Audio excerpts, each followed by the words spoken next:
हमारे पंच सरपंच कांग्रेस पार्टी के कार्यकर्तागण, आदरणीय बुजुर्गों, किसान भाइयों, नौजवान दोस्तों, माताओं, बहनों, प्यारे बच्चों, आज मैं काजी साहब रामनिवास जी के नामांकन पत्र दाखिल करने की सभा में आए हैं और मुझे खुशी है इतनी भारी तादाद में आप लोग यहाँ उपस्थित हो। 25 तारीख को राजस्थान में वोट पड़ेगा और आपके बीच दोबारा कांग्रेस पार्टी ने, राहुल गांधी जी ने, खड़गे जी ने, सोनिया गांधी जी ने, हम सब ने एक बार जनता पे विश्वास करते हुए रामनिवास जी को दोबारा टिकट दिया है यहाँ से परबतसर से। और मुझे कहने में कोई संकोच नहीं है, मुझे कहने में कोई संकोच नहीं है, ये नागौर जिले की धरती, इस पूरे क्षेत्र में जिस करवट आप लोग बैठते हो उस करवट सत्ता जाती है। इसलिए आपके हाथ में राजस्थान का भविष्य है। 5 साल तक राजस्थान में क्या हालात होंगे, किस दिशा में प्रदेश चलेगा, ये जिम्मेदारी आप लोगों के हाथों में है। 5 साल पहले मैं कांग्रेस पार्टी का अध्यक्ष था, हम लोग विपक्ष में थे और लंबा संघर्ष कर हमने वसुंधरा जी की सरकार को हराने का काम किया। वो इसलिए संभव हो सका कि परबतसर के लोगों ने हाथ के निशान पर और कांग्रेस पार्टी को वो अपना वोट दिया था। उस वक्त रामनिवास जी को कांग्रेस पार्टी हम सब लोगों ने पहली बार मौका दिया। ये सीट कांग्रेस कई बार हार चुकी थी, लेकिन आपके आशीर्वाद से कांग्रेस पार्टी ने 2018 में एक ऐसा नौजवान बीज आपके यहाँ पैदा किया जो आज मजबूत विधायक बनकर आपके सामने खड़ा है। इस नौजवान को ना सिर्फ आपका वोट चाहिए, आपका आशीर्वाद चाहिए, आपका समर्थन चाहिए और 5 साल तक बिना भेदभाव के, बिना पक्षपात के आपके क्षेत्र में विकास के काम इन्होंने कराए। मैं इस बात का गवाह हूं। हर विभाग को, हर मंत्री को उन्होंने यहाँ पर अपने क्षेत्र में विकास के लिए खींचा और मुझे कहने में खुशी है कि परबतसर में छोटा बड़ा सब तरह का विकास आपके बीच में हुआ है। आज 5 साल का कार्यकाल आपके बीच में है, बाकी उम्मीदवार चुनाव लड़ रहे हैं आपके बीच में। आपको आकलन करना है कौन वो साथी हैं जो चुनाव लड़ रहे हैं जीतने के लिए और कौन वो साथी हैं जो चुनाव लड़ रहे हैं इनको हराने के लिए। मैं सबको जानता हूं, मैं परबतसर के तमाम नेताओं को जो चुनाव लड़ रहे हैं उनको भी जानता हूं, जो चुनाव लड़वा रहे हैं उनको भी जानता हूं, और जो चुनाव लड़ नहीं रहे लेकिन बाहर से बैठे बैठे हाथ मल रहे हैं, ये देख रहे हैं कि कैसे हम रामनिवास जी की 1000, 2000, 1200, 1500 वोट कम कर सके। लेकिन साथियों, खासकर मैं नौजवान दोस्तों को बोलकर जा रहा हूं, ये चुनाव रामनिवास का नहीं है, ये चुनाव आप लोगों का है, नौजवानों का है। और मैं व्यक्तिगत रूप से आज चुनाव प्रचार का हमने आरंभ किया है।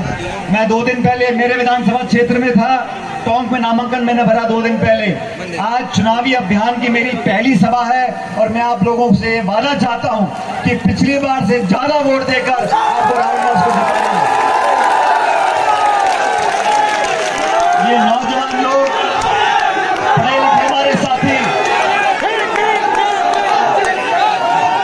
मैं रामनिवास जी को जानता हूं कई सालों से, और जब ये अभी इनकी उम्र मेरे ख्याल अभी 31 साल का है, आज से 10 साल पहले ये यूनिवर्सिटी में पढ़ता था जयपुर में, इन्होंने मुझसे टिकट मांगा छात्र संघ के चुनाव के लिए। हम टिकट नहीं दे पाए, कोई और चुनाव लड़ा, हार जीत हो गई, लेकिन किस्मत है, आप लोगों का सानिध्य और प्यार है। जिस व्यक्ति को हम लोग छात्र संघ का NSW का टिकट नहीं दे पाए थे, उसको आपके आशीर्वाद से MLA का टिकट मिला और MLA बना। और इतिहास गवाह है, इतिहास गवाह है, वीर तेजा जी के पूजने वाले बहुत लोग हैं, उनको ढोक देने वाले बहुत लोग हैं, लेकिन उनके नाम पर अगर सबसे बड़ा निर्माण कोई करा रहा है तो रामनिवास जी करवा रहे हैं। इसलिए 36 कौम के लोग और ये जाति बिरादरी भूल जाओ, ये सब आंकड़े कागज पर हैं।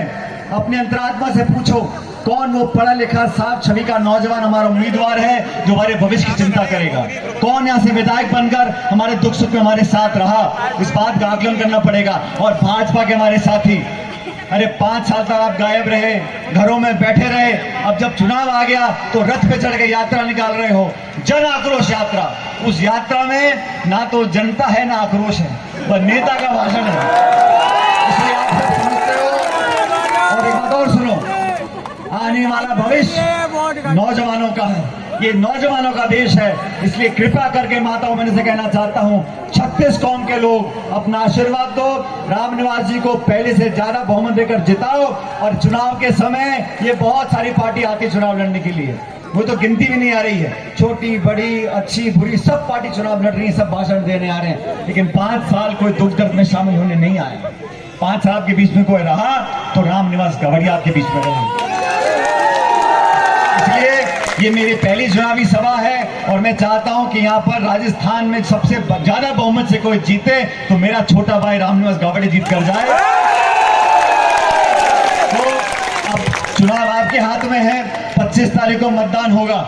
इस बीच बहुत से नेता आएंगे, बहुत से भाषण होंगे, बहुत कोई आपको भगलाएगा, बहकाएगा, लालच, धमकी, धोखा सब चलेगा राजनीति। लेकिन आपको इस बात को याद रखना है, अगर आप मजबूती चाहते हो, नौजवानों का भविष्य हमें अच्छा बनाना है, राजस्थान को प्रगति के रास्ते पर ले जाना है, तो कांग्रेस की सरकार दोबारा बनानी है और रामनिवास जी को विधानसभा में मेरे साथ दोबारा भेजो, हम दोनों मिलकर आपका विकास का काम करेंगे।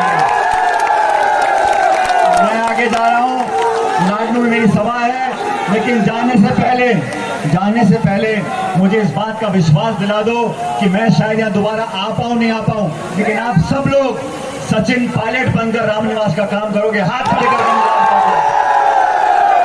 आप सब जिताकर भेजो, मेरी शुभकामनाएं। और जीतने के बाद रामनिवास जी ने किसानों के हित में जो काले कानून बने थे उसका विरोध करने के लिए किसान सम्मेलन किया था।